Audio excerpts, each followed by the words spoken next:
तेलंगाना प्रदेश Congress committee के सदर रेवंत रेड्डी ने आज मुनुगुडु ज़मीनी इंतखाबात के लिए मुहिम चलाई।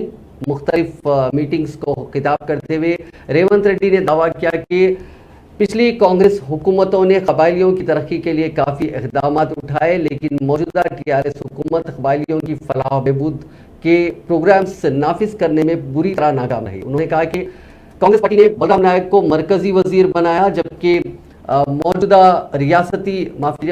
मौजूदा डीसीसी सदर शंकर नायक वो भी कबायली तबके से ताल्लुक़ रखते हैं। उन्होंने सवाल किया कि पिछले 8 वर्षों में टीआरएस पार्टी ने कबायलियों के लिए क्या किया। उन्होंने कहा कि कांग्रेस पार्टी ने कबायलियों को जंगलाती अराजी पर मालिकाना हुकूक दिए थे ताकि वो अपनी ज़राअत का काम जारी रख सके, लेकिन टीआरएस हुकूमत ने पोडू लैंड्स को कबायलियों से छीन लिया और उन पर मजालिम ढाए।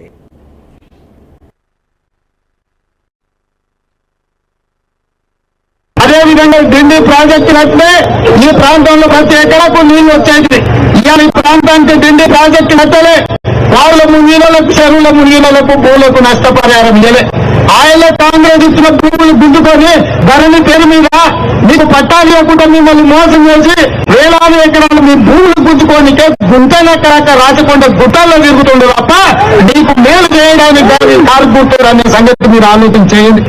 మరి ఇన్ని పరిస్థితుల్లో నేను వచ్చిన సోనియా గాంధీ గారు పాలన సమాంతిని పంపించే మునుగోడు ప్రజల మీద నమ్మకంతో గోవర్ధన్ రెడ్డి గారు 50 ఏళ్లు మీకు సేవ చేసిండు. మీ సేవలోనే ఆయన నిలబెట్టిండు, మీ సేవలోనే ఆయన చచ్చిపోయిండు. నిజంగానే ఇయ్యాలని దొంగల్లో కానీ సంపాదించుకుంటే ఈ మునుగోడు నియోజకవర్గంలో వేలాది ఎకరాల భూములు ఉండేది, వందలాది కోట్ల రూపాయలు ఉండేది.